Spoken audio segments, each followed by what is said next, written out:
Et oui, pour ce top des pires films de 2013, ce que 2013 nous a apporté de plus mauvais, bon, vous voyez que j'ai changé de vêtements, c'est parce que je le réenregistre, parce que ce que j'avais fait à la base était fort mou, et donc je refais ça.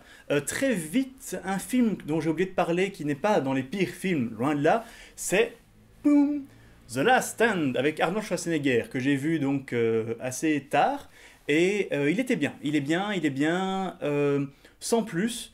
Il a ses moments sympas, Schwarzenegger est assez excellent dedans, mais il est vraiment au milieu de ma liste de films, un petit peu vers le haut quand même, mais c'est loin d'être l'un des meilleurs films que j'ai vus, mais c'est encore plus loin d'être l'un des pires. Et donc on commence avec le numéro 6, le sixième plus mauvais film que j'ai vu cette année, Man of Steel. Je sens que... Oh, les gens vont pas être contents quand je dis ça. Man of Steel, c'était vraiment pas très bon quand même.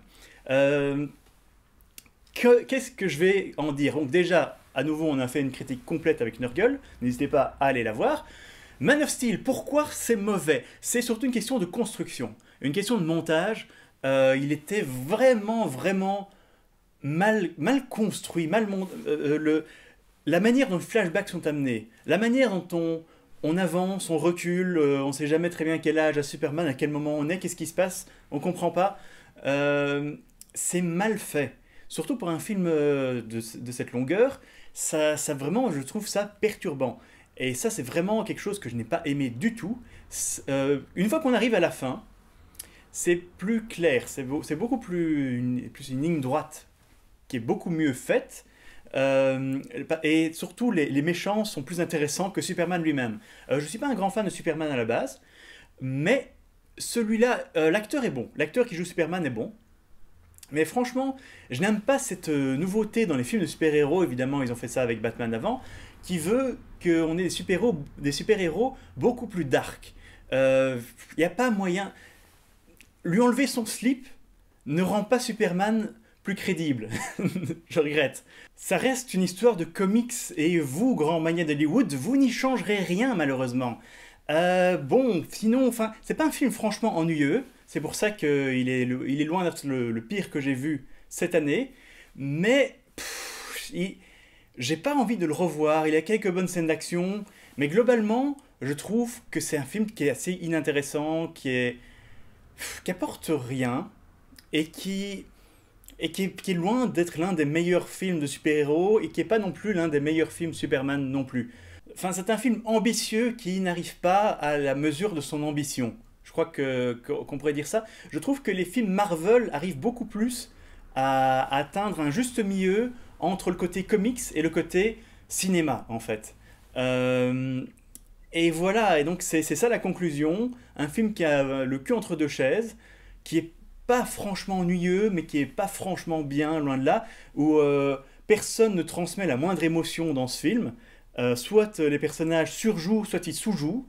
Il y a un, il y a un déséquilibre certain dans ce film. Vous voyez, ce film est déséquilibré sur de nombreux points. Cinquième plus mauvais film de 2013, World War Z. J'en ai pas encore parlé. Forcément, je l'ai vu, mais que très récemment. J'ai un copain qui lui a adoré, mais moi, j'ai pas aimé du tout. Il y a tout qui me prend dans le mauvais sens dans ce film. Euh, Brad Pitt, j'ai l'impression qu'il dort dans le film. Vraiment, il ne transmet à nouveau aucune émotion. Les zombies sont parfois bien faits. Il y a des moments où les zombies sont bien.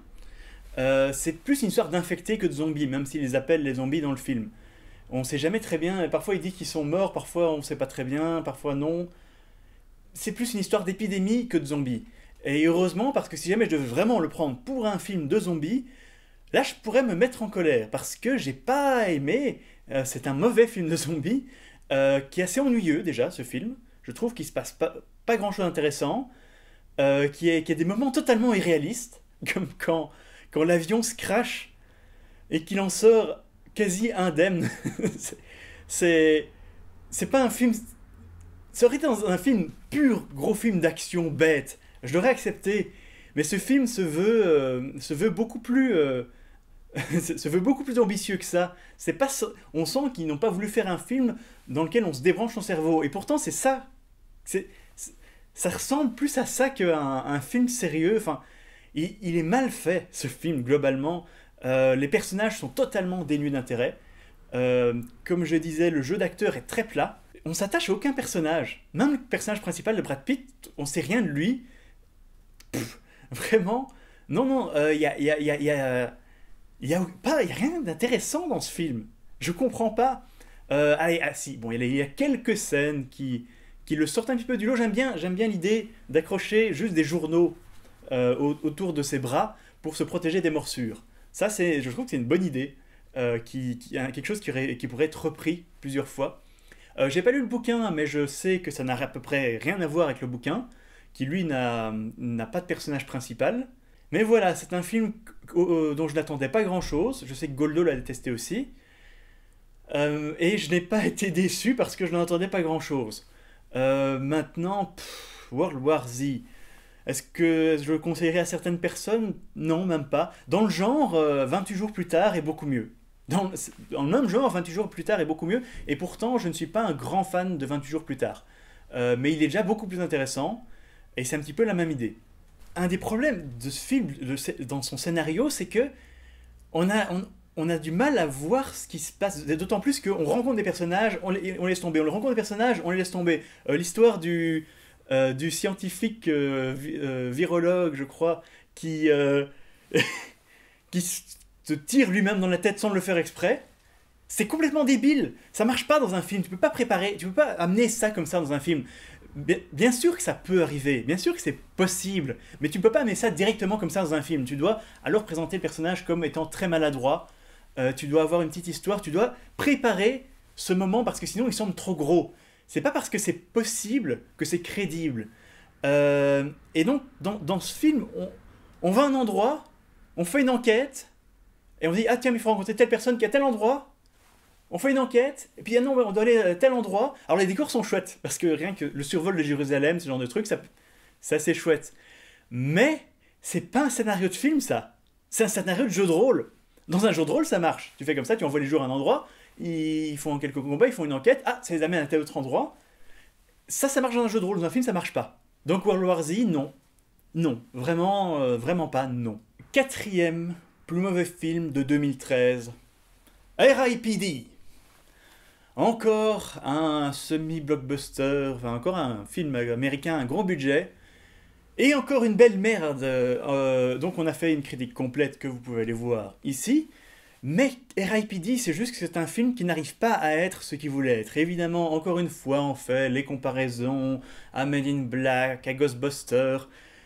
Déjà, vaut mieux pas faire ces comparaisons parce qu'il n'y a pas photo, il n'y a aucun R.I.P.D. n'arrive pas à la cheville de ces films-là. Et c'est juste un film qui est étonnamment mal fait, étonnamment chiant, peu de moments drôles, quelques-uns, peut-être 2 moments drôles dans tout le film. Comment Jeff Bridges, qui est un de mes acteurs préférés, le gaspiller, lui donner un rôle de merde, des dialogues de merde. C'est... Ah, ce film aurait pu être génial. Quand j'ai vu le trailer, j'étais surboosté. Et j'ai été très déçu, mais très très déçu. Ce film est vraiment, vraiment mauvais. Encore une fois, c'est pas un film inregardable.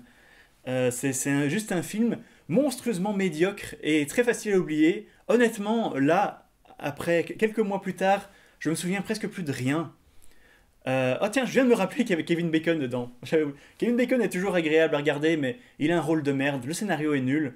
L'univers, ça c'est le genre de film qu'on ne regarde pas spécialement pour son scénario et ses personnages, on le veut pour un univers créatif, très, très chouette à découvrir. C'est le cas de Men in Black, moins Ghostbusters parce que là c'est vraiment les acteurs et les personnages qui font tout, mais l'univers est pas intéressant au final. On sent le déjà vu, on sent le... et c'est pas bien fait. Enfin, R.I.P.D. j'ai rien d'autre à en dire parce que il est juste très décevant et assez mauvais. Alors pour la fin, ce sont des films c'est moins des blockbusters parce que les gros blockbusters mauvais en général ont quand même un côté pas trop chiant à regarder, parce qu'il y a toujours une production. Mais voilà, ils ont un gros budget, donc il y a une grosse production et presque toujours ça permet d'un petit peu surmonter certains problèmes du film. Bon, faut pas exagérer non plus, on peut pas tout faire. Mais donc voilà le troisième plus mauvais film de 2013 selon moi, The Human Race, qui est très chiant, qui est vraiment pas... Ce film n'arrive pas à être ce qu'il voudrait être. C'est-à-dire un film subtil sur les échanges humains mis dans des conditions extrêmes. Et ça marche pas du tout, selon moi. 3 millions de dollars de budget pour ce film, j'arrive pas à le croire. J'avais vraiment l'impression que c'était un film à tout petit budget. Bon, 3 millions, c'est pas, voilà, c'est pas les 150 millions de Avengers. Mais 3 millions, c'est déjà pas mal. Avec 1 million de dollars, on fait Booba Hotep, qui est un film génial. Ici, 3 millions, je sais pas où ils sont passés, parce que le film est filmé à un seul endroit, et il est juste mauvais. Alors, de quoi ça parle? The Human Race, ce sont des gens, dans une rue, qui tout d'un coup, se retrouvent téléportés dans un lieu qui devait appartenir au beau-frère du réalisateur, je ne vois pas pourquoi autrement, une espèce de complexe. Et on leur dit, voilà, voici les règles. Je me souviens plus de toutes les règles de la course, parce que c'est The Human Race, c'est pas la race, c'est la course. Et je me souviens qu'ils ne peuvent pas marcher sur le gazon, et tous les tours, il y a le dernier qui se fait éliminer, qui se fait tuer, quelque chose comme ça, et enfin... Je me souviens plus très bien, et ça fait longtemps que j'ai vu ce film au bif, et il était pas bon. Et donc, voilà, ces gens se retrouvent obligés de courir, et c'est parce que si jamais quand ils se font dépasser, ils meurent. Enfin, quand quelqu'un a un tour d'avance sur eux, je crois, ils meurent. Quelque chose comme ça, je m'en fous, ce film, il est nul. Et donc, le héros, c'est un type à qui il manque une jambe, et il doit courir. Ah, c'est con quand même. Et... Les personnages sont inintéressants, ça se veut complexe, ça se veut un film avec un côté psychologique en se disant mais qu'est-ce que je ferais à leur place? Mais non, en fait c'est juste mauvais, c'est juste chiant. Oui, bien sûr qu'il y a des gens qui seraient des cons dans ce genre de situation, mais il y a tellement d'autres films qui ont fait ça bien mieux, bien mieux. J'ai rien d'autre à... rien d'autre à la fin, t'as des effets spéciaux qui sont absolument horribles. Où est passé ces 3 millions... Où sont passés ces 3 millions de budget? Je comprends pas. Ah Donc, n'essayez pas, si vous tombez dessus par hasard, n'essayez pas The Human Race. Deuxième plus mauvais film vu en 2013. Encore au bif, j'ai vu The Complex. Oh putain, The Complex. De Hideo Nakata. Le grand Hideo Nakata, créateur de Ringu et Darkwater, qui sont deux des films qui m'ont fait le plus flipper de toute ma vie. Il a fait The Complex. Alors, qu'est-ce que The Complex? The Complex, ça a l'air on dirait, un jeune réalisateur qui essaie d'imiter Hideo Nakata et qui fait de la merde. Parce que ce film est chiant. Il est chiant. Mais il est chiant. Ça, c'est... Quand vous faites un film d'ambiance, et que l'ambiance ne marche pas, et que le film ne fait pas peur, ça fait un film très, très chiant. Oh putain que ce film est chiant! La fin remonte légèrement le film. Mais légèrement est le mot. La fin est un petit peu mieux, la fin amène des éléments un petit peu gore, un petit peu stress. Mais le film est cousu de fil blanc, on a deviné la fin, mais tout de suite, on devine mais tout de suite ce qui se passe. Et c'est chiant. Oh putain. Des histoires de vieux qui grattent au mur, qui sont des fantômes, mais en fait non, le héros principal est un fantôme, mais non, en fait c'est pas le héros principal qui est un fantôme, c'est son parent qui sont fantômes, mais non, c'est pas ses parents qui sont des fantômes, c'est ces petits garçons. Ah, quelle surprise. C'est vraiment nul. Oh putain. C'est vraiment, vous prenez tous les bons côtés de Ring et vous les enlevez. Vous les enlevez de tout ça. Et quand vous sortez... Enfin... Oh putain, non. C'est ce que je ne peux pas pardonner à un film. C'est d'être chiant. Il peut être mal fait. Tant que je m'amuse en le regardant, il va avoir une note raisonnable. Quitte à ce que ce soit un nanar, quoi. J'ai vu Spider 3D qui était assez haut pour finir dans le classement des films de l'année. Mais ce film-là, oh putain, il se prend pas pour de la merde. Et qu'est-ce que c'est de la merde? Ah non, j'ai rien d'autre à en dire. Vraiment, il est tombé bas. Hideo Nakata, C'est fini. C'est caca. Fini. Non. Suivant, suivant, suivant, suivant. Oh, ces films peuvent être chiants, ils peuvent être mauvais, ils peuvent être présomptueux. Mais là, ce que je ne peux vraiment pas pardonner de ce film-ci, c'est quand il insulte un grand film. Ce qui m'amène à Texas Chainsaw 3D. Autrement dit, déjà ils ont enlevé le massacre. C'est pas massacre à tronçonneuse, c'est juste tronçonneuse texane 3D. Et c'est comme ça que je vais l'appeler. Tronçonneuse texane 3D, mais quelle daube! Oh putain! Massacre à tronçonneuse est l'un des meilleurs slashers. Pas tout à fait. Est-ce qu'on considère qu'un slasher, il y a encore des doutes. C'est un des meilleurs films d'horreur de tous les temps. La scène du repas est une des scènes les plus stressantes et les mieux filmées pour moi du cinéma. Oh, et pourtant j'ai assez bien aimé le remake de Massacre à la tronçonneuse. Et là, enfin assez bien aimé, hein. Et là on fait ça.